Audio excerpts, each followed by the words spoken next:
하나님 안에서 행복을 누리십시오. 축복합니다. 이렇게 인사하겠습니다. 하나님 안에서 행복을 누리십시오. 여러분 행복을 누리십시오. 예, 축복합니다. 벨기에 사람 마테르 링크가 쓴 파랑새라는 소설을 기억하실 것입니다. 어떤 소년이 파랑새를 잡기 위해서 집을 나섰습니다. 금방 잡힐 듯 하던 그 파랑새가 자꾸 멀어져 가니까 산을 넘고 들을 넘어서 이 산 저 산을 헤매었지만 결국은 찾지 못하다가 노인이 되어 집으로 돌아왔다는 이야기입니다. 그런데 어떻게 되었습니까? 그 파랑새가 자기 집 지붕 위에 앉아 있었다는 이야기입니다. 즉 행복이라는 것이 먼 곳에 있는 것이 아니라 가까운 곳에 있다는 말을 하고 있습니다. 여러분 요즘 시대 보면 행복에 대한 관심이 점점 높아지는 것 같습니다. 행복, 특별히 개인의 행복에 대한 관심이 높아집니다. 그래서 요즘 시대를 가리켜서 행복 시대, 또 특히 유머의 시대라는 말을 합니다. 과거에는 드라마를 봐도 울고 짜고 심각하고 이런 것이 주 내용이었습니다. 근데 요즘은 어떻습니까? 어렵고 심각하고 슬픈 것은 딱 질색입니다. 안 그래도 머리 복잡한데 드라마까지 복잡한 것 보기 싫다는 것입니다. 그래서 무엇인가 웃기는 것, 가볍게 웃을 수 있는 것을 선호하게 됩니다. 전에 없던 토크쇼도 많아졌습니다. 무릎팍도사, 강호동 씨 나와서 팍팍 하면은 막 다들 뒤집어집니다. 개그 프로도 많고 또 드라마도 보면 시트콤이라고 해서 일단 웃겨야 합니다. 심지어 토크쇼에 나오는 연예인들, 아무리 자기가 심각한 역할을 하는 주인공이었다고 할지라도 일단 토크쇼에 나오면 웃겨야 합니다. 그래서 이런 말을 합니다. 얼마나 자기가 망가지느냐에 따라서 게스트로 또 부름을 받느냐 받지 않느냐가 결정난다고. 그래서 일단 토크쇼에 나오면은 자기가 최대한 망가지면 사람들이 실컷 웃으니까 인기 순위가 올라간다. 이런 이야기를 합니다.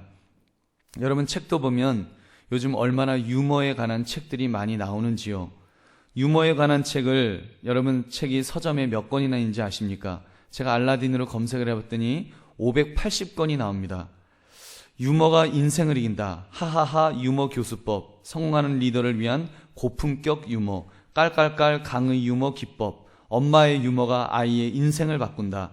유머 세상을 내 편으로 만드는 힘. 우리는 웃기는 리더를 존경한다. 김구라 씨가 쓴 웃겨야 성공한다. 이런 것들. 여러분 왜 자꾸 이 유머를 강조하는 것일까요? 유머를 강조한다는 말은 역으로 생각하면 그만큼 웃을 일이, 즐거운 일이 없다는 말이기도 합니다.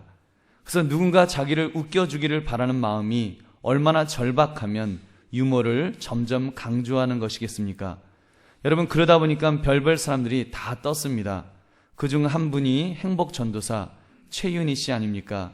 이쁘지 않은 얼굴에 걸걸한 목소리였지만 그분 정말 재밌으시더라고요. 웃으시는데 어쩜 그렇게 웃어요? 낄낄낄 까까까 여러분 혹시 보셨습니까? 따라도 못하겠는데 하여튼 그렇게 억지로라도 웃으라고 이렇게 가르치시더라고요.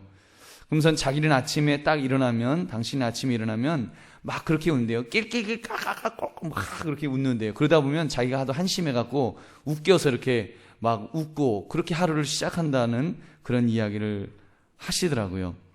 그렇게 웃으면서 마음을 바꾸면 행복이 온다.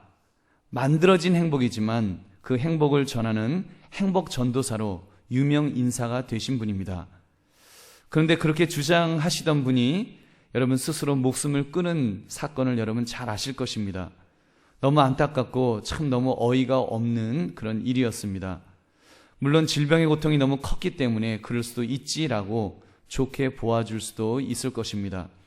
그러나 그 모습을 보면서 우리가 분명하게 깨닫는 것 한 가지가 있습니다.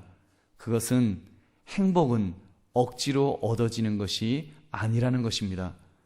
여러분 우리가 아무리 억지로 웃으려고 해도 아무리 억지로 행복하려고 발버둥을 쳐도 여러분 밀려오는 불안감을, 밀려오는 허무감을, 밀려오는 공포를 여러분 이렇게 이길 수가 없다는 것입니다.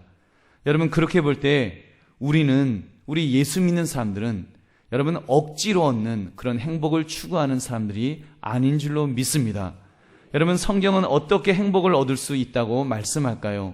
우리는 오늘 전도서 기자를 통하여 이 질문에서 답을 찾을 수가 있습니다. 전도서 기자는 여러분이 잘 아시는 인물 솔로몬 왕입니다. 솔로몬 왕. 세상의 부귀영화를 그 사람보다 더 많이 가진 사람이 없다라고 말할 정도로 그는 최고의 그런 복을 받은 사람이었습니다.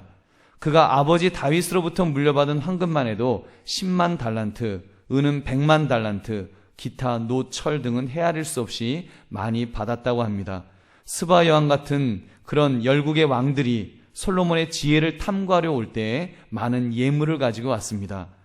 또 그는 후비가 700명, 빈장이 300명, 한마디로 도학 1000명이나 되는 자기 부인과 첩을 거느렸던, 아주 이게 행복인지 불행인지 모르겠지만 하여튼 세상에서 누릴 수 있는 것은 다 누리고 살았던 그런 사람입니다. 그런데도 그의 고백은 헛되니 모든 것이 헛되다는 것이 여러분 이 전도서의 어떤 주제가 되는 그런 내용입니다. 그러는 중에 그가 모든 것이 헛되구나, 자기가 다 누려보니까 다 헛된 것이구나, 다 내려놓은 마당에서 그가 고백하는 것은 진정으로 누리는 행복이 있다, 자기가 찾은 진정한 마음에 즐거움이 있다라고 고백합니다. 여러분, 그것을 살펴보심으로 우리의 삶에도 진정한 즐거움, 진정한 행복을 여러분 찾아 또 받아 누리시는 저와 여러분 되시기를 주님의 이름으로 축원합니다. 첫 번째, 마음의 즐거움은 하나님으로부터 얻습니다. 여러분, 한 가지 여러분에게 질문을 드려봅니다. 여러분은 무엇이 있으면 마음에 즐거움이 있겠습니까? 무엇이 있으면, 지금 여러분 무엇을 얻으면 여러분은 참 내가 행복하다, 이런 것이 있느냐는 것입니다. 아마도 많은 분들이 그 답을 쉽게 말씀하실지도 모릅니다. 목사님, 저희 아이가 지금 고3인데 서울대학교만 갈 수 있다면 정말 소원이었겠습니다. 또 어떤 분은 목사님, 지금 제가 사업을 하고 있습니다. 우리 회사 매출이 그저 1000억만 돼도 1조만 되면 저는 이젠 죽어도 여한이 없습니다.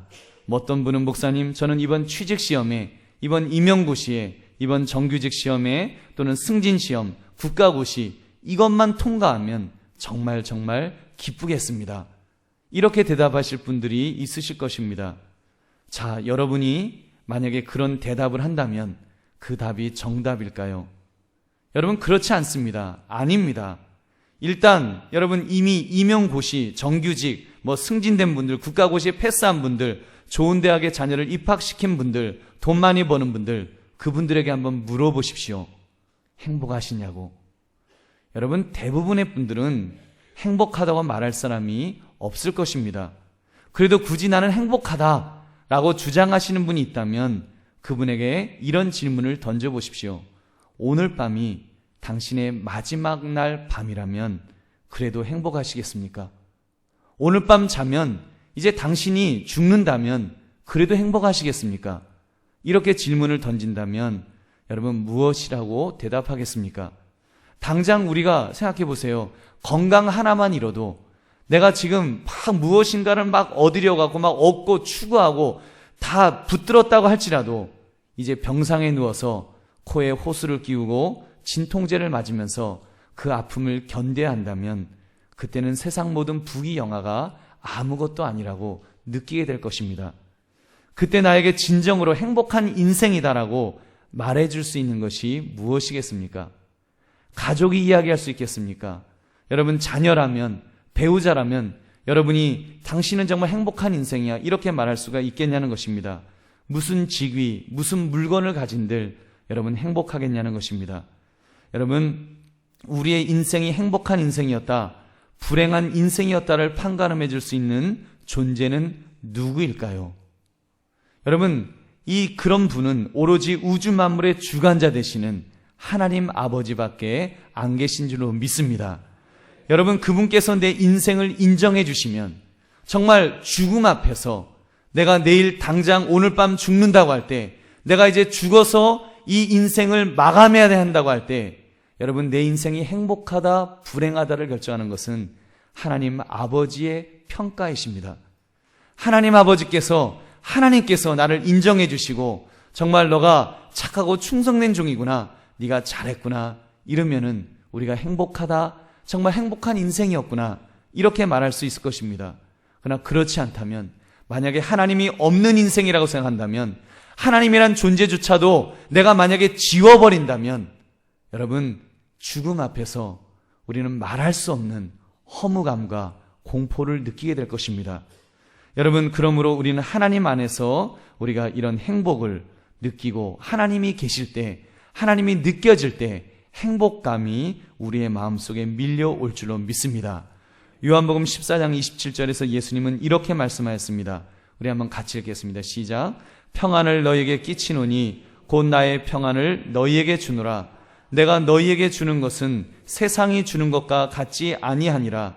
너희는 마음에 근심하지도 말고 두려워하지도 말라. 아멘. 여러분, 하나님으로 인한 행복, 하나님으로 인한 기쁨, 평안, 여러분, 이것만이 정말 이것은 세상이 줄 수 없는 그런 가장 소중한 것인 줄로 믿습니다.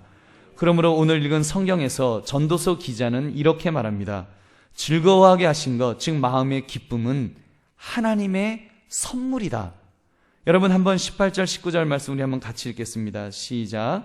사람이 하나님께서 그에게 주신 바 그 일평생에 먹고 마시며 해 아래서 하는 모든 수고 중에서 낙을 보는 것이 선하고 아름다움을 내가 보았나니 그것이 그의 몫이로다. 또한 어떤 사람에게든지 하나님이 재물과 부요를 그에게 주사 능히 누리게 하시며 제 몫을 받아 수고함으로 즐거워하게 하신 것은 하나님의 선물이라. 아멘. 하나님의 선물입니다. 마음의 기쁨은 우리가 찾는다고 가질 수 있는 것이 아니라 하나님이 주셔야 합니다. 얻는 것이지 결코 찾아서 내가 가질 수 있는 것이 아니라는 말씀입니다. 그 예를 이렇게 말씀합니다. 재물과 부요조차도 그것을 능히 누리게 하시는 것이 은혜다. 그냥 부요를 우리가 쥐는 것이 문제가 아니라 쥐었던 것을 누리게 하시는 것까지가 은혜라는 것입니다. 그러나 반대의 경우도 소개하고 있습니다. 6장 1절부터 보니까 사람의 마음을 무겁게 하는 불행한 일도 있다. 재물과 부요와 존귀를 하나님께 다 받았으나 누리게 하지 못하시면 그건 참 불행한 일 아니냐.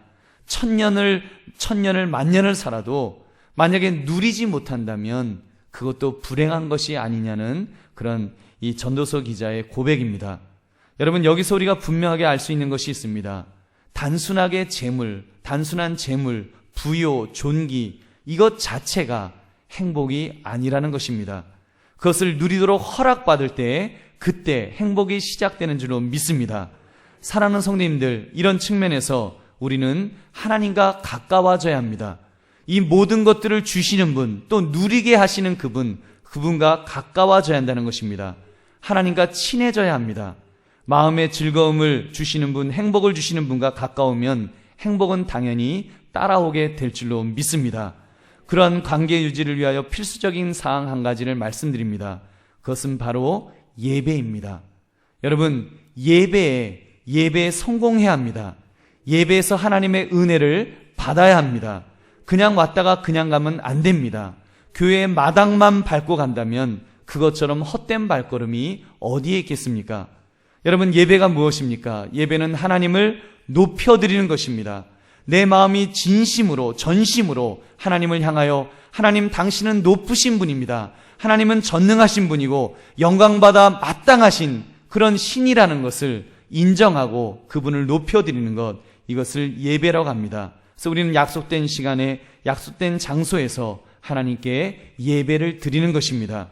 여러분, 예배에는 여러 요소들이 있습니다. 찬송이 있고 기도가 있고 말씀이 있고 헌금이 있고 성도의 교제도 있고 여러 요소들이 있습니다. 근데 그 중에서 가장 중요한 요소를 꼽으라면 기도와 말씀이라고 할 수 있습니다. 기도는 우리가 하나님께 올려드리는 부분입니다. 이 기도에 곡조를 담아 올려드리는 것이 찬송입니다. 이 기도에 물질을 담아 올려드리는 것이 헌금입니다. 말씀은 이제 하나님께서 우리에게 내려주시는 요소입니다. 그러므로 여러분, 우리가 이 예배에 목숨을 걸 수 있기를 바랍니다. 어떤 분들은 이 예배를 우습게 여깁니다.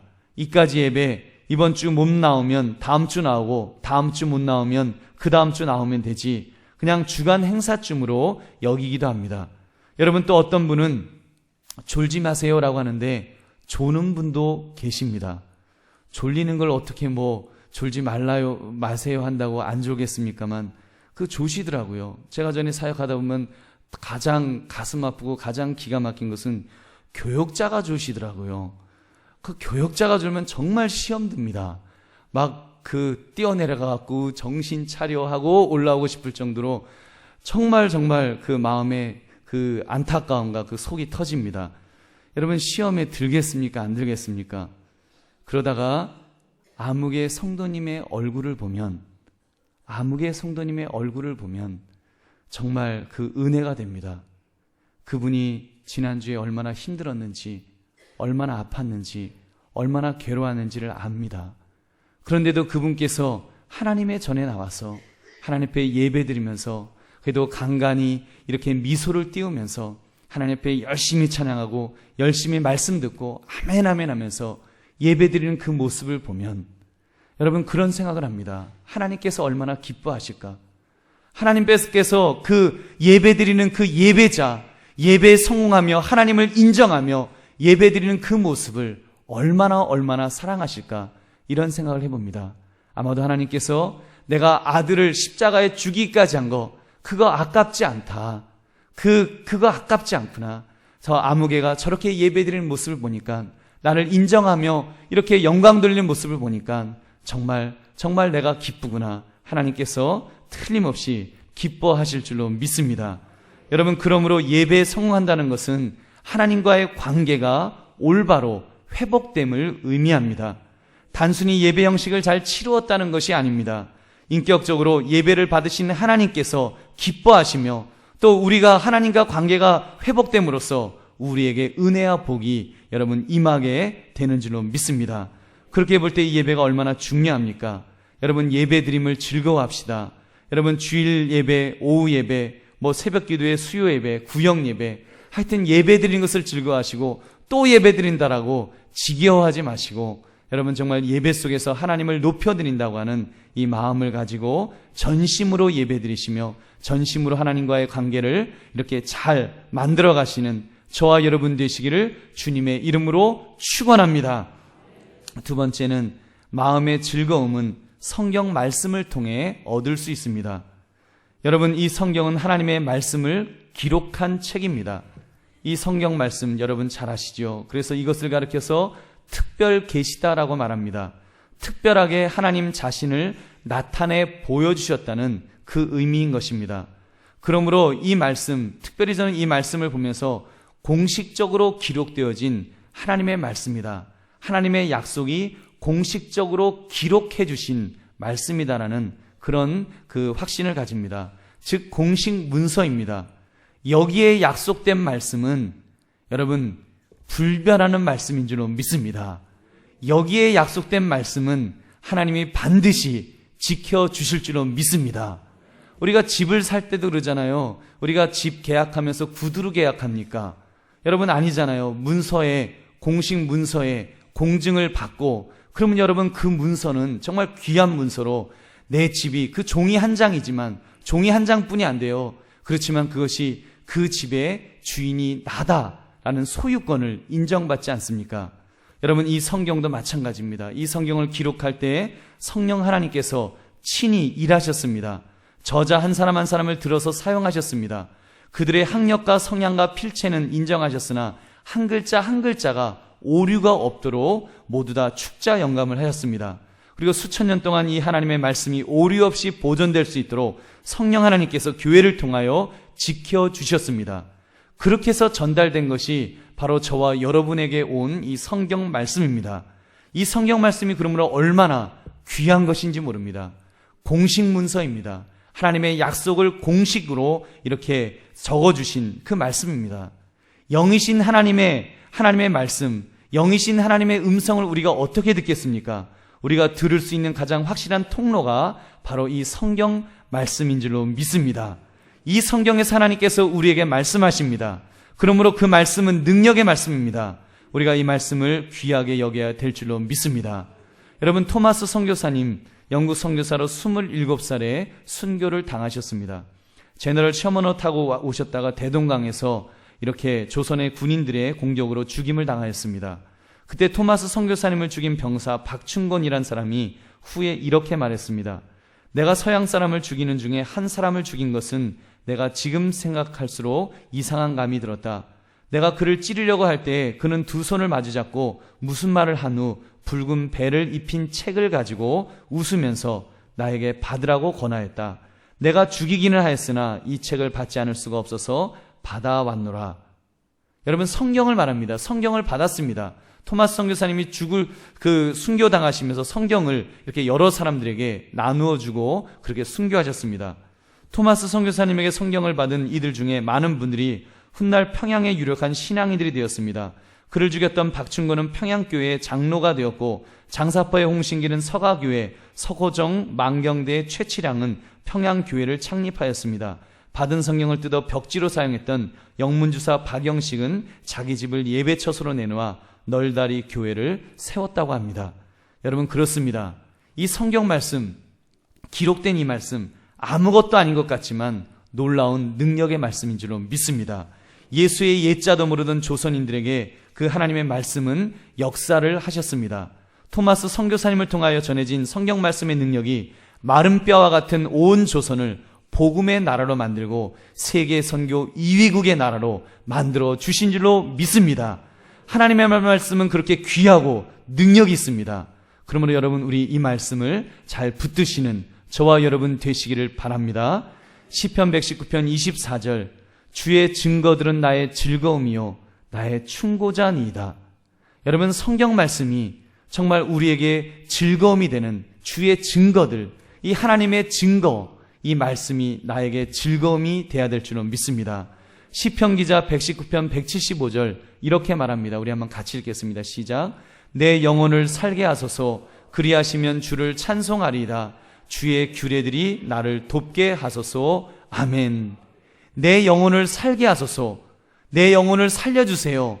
그런데 그 영혼을 살려주시는데 주의 규례들이 나를 돕게 해주세요. 이 성경 말씀이 우리의 영혼을 살리는데 돕게 해달라고 이렇게 시편 기자는 기도하고 있습니다.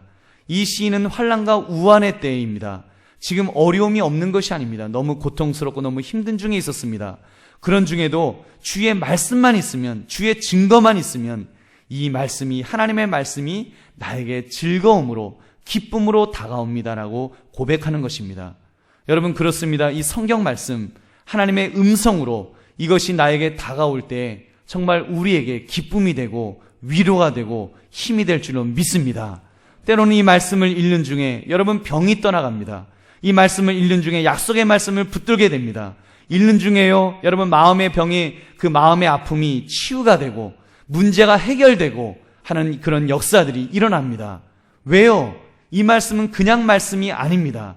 이 말씀은 살아계신 하나님의 말씀입니다.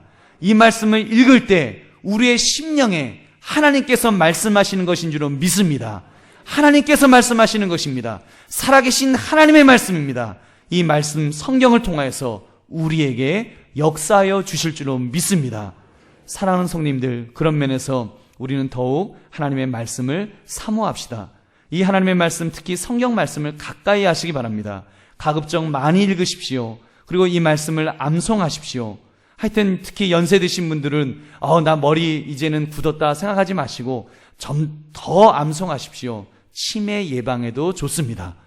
아무튼 여러분, 이 말씀이 얼마나 우리에게 능력의 말씀으로, 특별히 고통과 고난과 어려움 속에 있을 때, 막 난관 속에 위기에 처했을 때 하나님의 말씀, 내가 평소에 가까이 했던 하나님의 말씀이, 그 말씀이 툭 튀어나오면서 그 말씀을 통하여 하나님께서 내 마음에 말씀하십니다. 여러분, 그 말씀만 제대로 붙들으면 여러분 위기에서 벗어나고 하나님의 도우심을 얻게 될 줄로 믿습니다. 그러므로 여러분, 그 말씀을 사모합시다. 특별히 또 예배 속에서 선포되는 이 성경 말씀, 이 하나님의 말씀, 설교 말씀을 잘 귀 기울여 들으심으로 정말 우리가 은혜 받고 힘을 얻는 저와 여러분 되시기를 바랍니다. 이렇게 성경을 가까이 하시는 저와 여러분 되시기를 다시 한번 주님의 이름으로 축원합니다. 세 번째, 마음의 즐거움은 기도를 통하여 얻습니다. 여기에 무슨 설명이 더 필요하겠습니까? 여러분, 기도해 보십시오.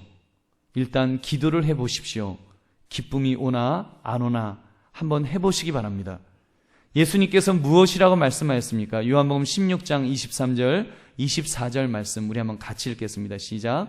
그날에는 너희가 아무것도 내게 묻지 아니하리라. 내가 진실로 진실로 너희에게 이르노니 너희가 무엇이든지 아버지께 구하는 것을 내 이름으로 주시리라. 지금까지는 너희가 내 이름으로 아무것도 구하지 아니하였으나 구하라 그리하면 받으리니 너희 기쁨이 충만하리라. 아멘. 여러분, 예수님께서 승천하여 이제 하늘로 올라가시면서 우리에게 주신 약속의 말씀입니다. 여러분, 아버지께 구하라는 것입니다. 예수님의 이름으로 구하면 하나님께서 주신다라고 말씀하십니다. 우리에게 기쁨이 충만하게 주신다라고 말씀해 주는 것입니다. 여러분, 믿으시면 아멘 하시기 바랍니다. 아멘. 여러분, 이 기도가 얼마나 놀라운 선물인지 아십니까? 어떤 분은 기도하라 그러면 또 기도하라 그런다. 아이씨, 힘들어 죽겠는데 무슨 기도냐 이렇게 말씀하십니다. 여러분, 그렇지 않습니다. 기도는 그런 것이 아닙니다. 우리가 어떻게 감히 하나님에게 나가서 무엇을 부탁할 수 있겠습니까? 여러분, 한번 손 들어 보십시오. 여러분 중에 내가 문제가 있으면 청와대 가서 대통령에게 부탁할 수 있다. 서울시장한테 가서 부탁할 수 있다. 자, 구청장님한테 가서 나 부탁할 수 있다. 친분을 잘 쌓아둔 분 한번 있으시면 손 좀 들어주십시오. 백 좀 쓰게. 여러분, 그런데 이렇게 하나님은 어떤 분이십니까? 그런 세상 사람들과 비교할 수 있는 분이십니까? 우주 만물의 주관자요. 여러분, 말씀으로 이 우주 만물을 창조하신 분이십니다. 전능자이십니다. 우리의 어떤 문제, 어떤 어려움, 어떤 아픔도 다 해결하여 주실 수 있는 분이십니다. 그분께서 우리에게 기도의 통로를 열어주신 것입니다. 직통 전화를 우리에게 주신 거예요. 그냥 인터폰 누르듯이 누르기만 하면 예수의 이름으로 그 말씀만 드리면은 하나님께서 들어주시마라고 약속하신 것입니다. 여러분, 이것이 얼마나 귀한 것입니까? 여러분, 기도합시다. 우리 기도해야 합니다. 특별히 여러분 기도하시는데 기도하자 그랬더니 어떤 분은 그럽니다. 목사님, 난 기도할 줄 모릅니다. 모르면 그냥 여러분 특별히 예배 속에서 이렇게 예배 드리러 오셨을 때 이때 여러분 우리 장로님 기도하셨지만 우리 또 함께 통성으로 기도할 때든지 이럴 때 여러분의 기도 제목을 담아서 기도해 보십시오. 여러분, 그 한 가지 방법입니다. 어떤 분이 생선 장사를 처음 시작하려고 하려니까 너무너무 창피하더래요. 쑥스럽고. 그래서 그랬다고 그러지 않습니까? 다른 사람이 장사하는데 같이 사려 그랬더니 옆에서 따라다니면서 나도, 그리고 꽁치 사려 그러면 나도, 그러면서 그랬다잖아요. 여러분, 우리 기도 잘 못하면 예배 속에서 여러분 예배에 성공해야 된다는 것이 이것도 포함되는 것입니다. 예배 속에서 나의 기도의 제목을 같이 이렇게 덤으로 넣으세요. 우리 함께 예배 드리면서 함께 하나님 앞에 올려드릴 때 하나님, 제 기도 제목 하시지요. 이런 기도 제목 하나님 이것도 같이 좀 올려보낼게요 하고 올려보내십시오. 하나님께서 우리의 기도를 들어주시고 응답하여 주실 줄로 믿습니다. 여러분, 우리가 기도하면 하나님께서 얼마나 우리에게 은혜 주신 줄은 모릅니다. 기도해 보십시오. 저는 기도해 봤습니다. 물론 그때 하나님이 제가 기도했더니 어느 날 저에게 큰 은혜를 주셨어요. 큰 은혜를 주셨는데 하나님이 이렇게 뿅 하고 나타나셔갖고 하얀 수염을 이렇게 하시고 그러고 나타나서 너의 소원이 무엇이냐 이렇게 해주셨으면 얼마나 좋았겠습니까? 여러분, 그 정도는 아니었고 그냥 제가 기도하는 중에 하나님께서 저를 스쳐 지나가시는 것 같은, 정말 스쳐 지나가시는 것 같은 그런 은혜를 체험했습니다. 여러분, 하나님이 스쳐 지나가시는 것만 같은데도 그 마음의 기쁨과 감사와 감격과 그거는요, 여러분 경험해 보지 않은 사람은 모릅니다. 여러분, 우리 기도하면서 그런 경험하시기를, 저보다 아예 하나님이 뿅 하고 나타나시는, 아마 그러면 막 기절할 거예요. 여러분, 하여튼 어찌됐건 하여튼 여러분 그런 은혜를 체험하시는 저와 여러분 되시기를 바랍니다. 여러분, 지금 너무 힘들고 어려우십니까? 여러분, 정말 어찌할 바를 알지 못하십니까? 하나님 앞에 나와서 하나님, 나 지금 너무 힘들어요. 아버지, 나 너무 어려워요. 나 너무 마음이 낙심돼 있어요. 그 말씀 들으십시오. 하나님께서 아들아, 딸아, 내가 너의 기도를 들었다. 여러분, 직접은 음성으로 안 들려주셔도 여러분 말씀을 통해서 또 우리의 마음속에 그런 그 느낌만 주셔도 여러분 정말 심장이 터질 것 같은 그런 기쁨과 감사를 체험하게 될 줄은 믿습니다. 하나님이 나와 함께 하신다는 거, 하나님이 내 옆에 계시다고 하는 거, 그것만 느껴져도요, 여러분 세상이 두렵지 않습니다. 뭐가 두렵습니까? 좀 없으면 어떻습니까? 좀 가난하면 어떻고요? 조금 병들어 있으면 어떻고? 좀 문제가 아직 해결되지 않았으면 어떻습니까? 아직 내가 붙잡고 있지, 아직 쥐지 못했으면 어떻습니까? 여러분, 약속에 하나님이 나와 함께 하시면 그것은 이미 얻은 것이나 마찬가지로 믿습니다. 하나님이 함께 하시면 모든 것들을 책임져 주실 줄로 믿습니다. 이 예배를 통해서 여러분 그런 은혜를, 특별히 기도의 은혜를 체험하시는 저와 여러분 되시기를 주님의 이름으로 축원합니다. 말씀을 맺습니다. 마음의 즐거움, 행복한 인생, 인위적으로 얻을 수 있는 것이 아닙니다. 돈을 많이 벌었다고 또 소원들을 다 이루었다고 문제가 해결되었다고 마음의 즐거움이 보장된 것이 아닙니다. 심지어 억지로 웃고 스스로 자기 최면에 빠져 자기는 행복하다라고 이렇게 믿으려고 해보아도 여전히 마음의 공허감은 우리에게 찾아올 것입니다. 여러분, 여전히 인생에는 갈증이 느껴질 것입니다. 왜냐하면 우리는 죄성을 가진 인간이기 때문에 그런 불안과 불만을 가질 수밖에 없습니다. 여러분, 그렇다고 우리가 그 불행 속에서 그냥 살다가 그렇게 가면 되겠습니까? 여러분, 아니지 않습니까? 적어도 우리 예수 믿는 사람은 하나님 안에서 그 해결책을 찾을 수 있기를 바랍니다. 여러분, 하나님 안에서는 해결책이 분명히 있습니다. 여러분, 그러기 위해서 예배에 성공하셔야 됩니다. 예배에 성공해서 하나님을 만나야 됩니다. 하나님의 음성을 들어야 됩니다. 하나님이 나를 붙들어 주시는 것을 여러분 영적으로 느낄 수 있어야 됩니다. 그것만 되면 여러분 우리의 마음속에 행복이 찾아올 줄로 믿습니다. 그 행복을 아무도 빼앗을 자가 없을 줄로 믿습니다. 여러분, 그러므로 우리 참으로 하나님 안에서 여러분 예배 속에서 하나님을 만나시고 특별히 기도와 말씀으로 무장하셔서 하나님이 주시는 평안, 하나님이 주시는 행복, 하나님이 주시는 기쁨을 결코 빼앗기지 아니하고 끝까지 받아 누리시는 그런 복된 인생을 살아가시는 저와 여러분 되시기를 주님의 이름으로 축원합니다. 우리 함께 기도하겠습니다.